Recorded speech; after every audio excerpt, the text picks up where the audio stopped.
ఒకప్పుడు ఈ గుహలో నుండి విజయవాడ దుర్గమ్మ ఆలయానికి, మంగళగిరి కొండకి, ఇంకా కొండవీటి కోటకి సొరంగ మార్గాలు ఉండేవంట. ఇంకా 20 అడుగులు ఉన్న అనంత పద్మనాభ స్వామి విగ్రహం గురించి కూడా ఈ వీడియోలో చూద్దాము.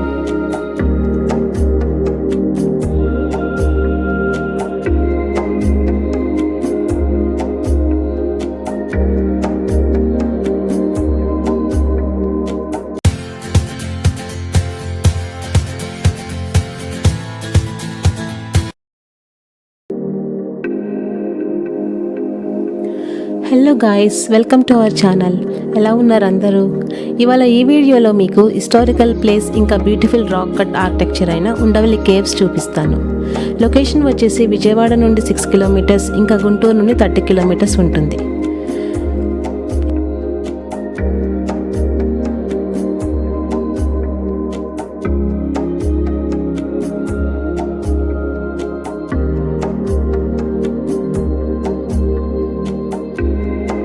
ఇక్కడ ప్రకాశం బ్యారేజ్ దాటిన తర్వాత ఉండవల్లి సెంటర్ వస్తుంది. అక్కడ నుండి రైట్లో 3 కిలోమీటర్స్ వెళ్తే ఉండవల్లి కేవ్స్ వస్తాయి.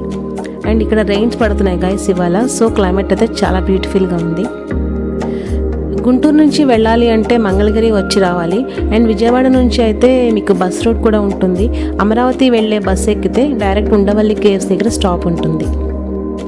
అండ్ టైమింగ్స్ వచ్చేసి మార్నింగ్ 9 to ఈవినింగ్ 5:30 వరకు ఉంటుంది. Ticket price 25 rupees. వీడియోగ్రఫీకి సెపరేట్ టికెట్ తీసుకోవాలి. అండ్ ఫారినర్స్కి అయితే వేరే టికెట్ ప్రైస్ ఉంటుంది, అరౌండ్ 300 రూపీస్ అలా.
సో ఇంకా కేవ్స్ లోపలికి వెళ్దాము. ఈ కేవ్స్ అనేవి క్రీస్తు శకం 420 నుంచి 620 కాలం నాటి విష్ణుకుండనీల కాలంకి చెందినవి. గుప్తుల కాలం నాటి శిల్పకళలు ఇక్కడ చూడొచ్చు. ఈ కేవ్స్ మొత్తం ఒకే పర్వతం చెక్కుతూ 4 అంతస్తుల గుహలుగా నిర్మించారు. ఈ గుహలు మొదట బౌద్ధ మతానికి చెందినవి, తర్వాత గుహాలయాలుగా ప్రసిద్ధి చెందాయంట. 4 అంతస్తులు మొత్తం బౌద్ధ భిక్షువులు నివాసం కోసం ఏర్పాటు చేసుకున్నట్లు చారిత్రక ఆధారాల ద్వారా తెలుస్తుంది. ఈ కేవ్స్ టోటల్గా 29 metres long and 16 metres wide ఉంటుంది. సో ఇక్కడ గ్రౌండ్ ఫ్లోర్లో మొత్తం 8 స్తంభాలు ఇంకా 7 తలుపులతో ఉంటుంది. బట్ ఇది కంప్లీట్ అవ్వలేదు. అండ్ ఇంకా ఇక్కడ బౌద్ధ భిక్షువులు ఇక్కడ తపస్సు చేసుకుని రెస్ట్ తీసుకునేవారంట. స్తంభాల మండపం అని కూడా అంటారు.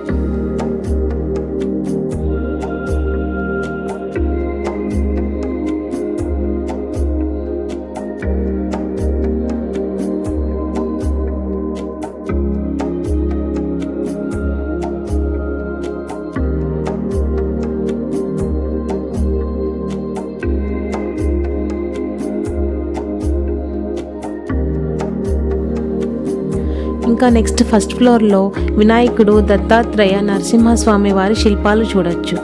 ఇవన్నీ ఒకటే కొండలో చెక్కించారు.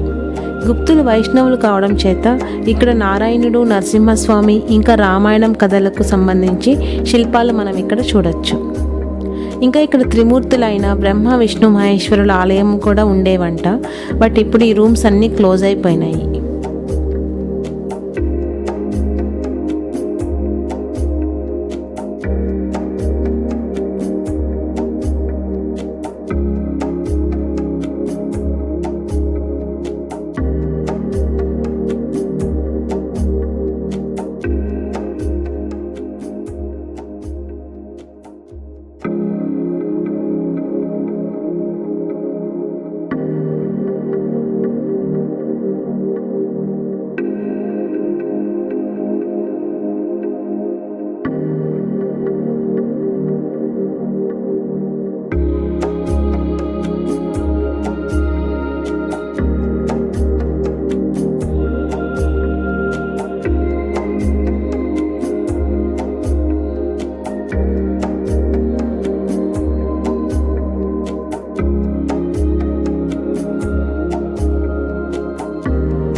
నెక్స్ట్ సెకండ్ ఫ్లోర్లో కూడా దేవతామూర్తుల శిల్పాలు అవి చూడొచ్చు.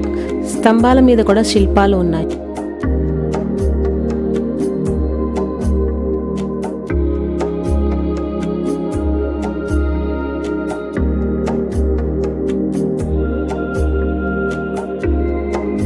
ఇంకా ఇక్కడ 20 అడుగులు శయనించి ఉన్న అనంత పద్మనాభ స్వామి విగ్రహం గురించి అనుకున్నాం కదా, అది చూద్దాము. వావ్, చాలా బాగుంది గైస్. ఇదంతా సింగిల్ గ్రానైట్లోనే చెక్కారంట. 7 తలలు ఉన్న ఆదిశేషుడు, ఇంకా ఇక్కడ ఋషులు స్వామిని సేవిస్తున్నట్లు శిల్పకళ అయితే చాలా అద్భుతంగా ఉందని చెప్పాలి. ఈ అనంత పద్మనాభ స్వామి విగ్రహము ఇండియాలో ఇక్కడ అండ్ ఇంకా కేరళలో తిరువనంతపురంలో, ఇంకా తెలంగాణలోని అనంతగిరిలో ఉన్నాయి. ఇంకా ఇక్కడ గరుత్మంతుడు అవన్నీ కూడా చూడొచ్చు శిల్పకళలు మొత్తము. ఇవన్నీ విష్ణుకుండనీలు కాలం నాటివి.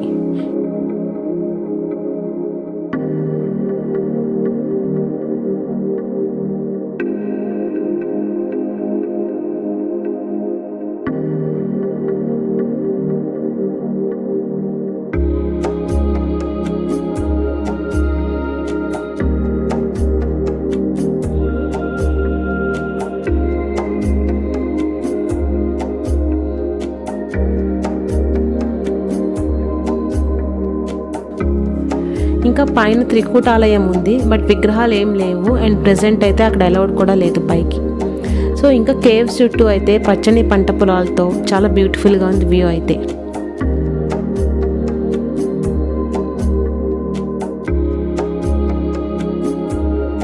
(1343) అన్నారెడ్డి కుమారుడు అయిన పంచమరెడ్డి అనంత పద్మనాభునికి అనేక కానుకలు ఇచ్చినట్లు తెలుస్తుంది.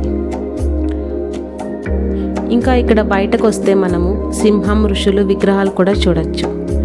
ఆ టైంలోనే ఇంత గొప్ప ఆర్కిటెక్చర్ చేశారంటే యాక్చువల్గా చాలా గ్రేట్ అనే చెప్పాలి కదా.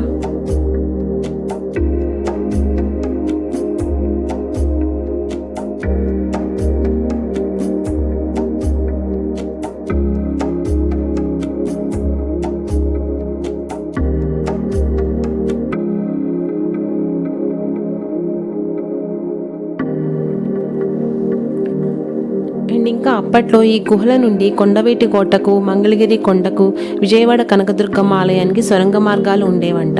ఇప్పుడు మొత్తం అవన్నీ మూతపడిపోయినాయి అని చెప్తున్నారు. పూర్వం రాజులు శత్రువులకి తెలియకుండా ఈ మార్గం నుండి వాళ్ళ సైన్యాన్ని తరలించేవారు. ఇవి చాళుక్య కాలం నాటివి అని కూడా చెప్తున్నారు. యాజ్ పర్ హిస్టారికల్ ఎవిడెన్స్ ఆ తర్వాత మాధవరెడ్డి గారు సబార్డినేట్గా చేసి ఈ కేవ్స్ని అనంత పద్మనాభ స్వామికి టెంపుల్గా ఇచ్చారంట.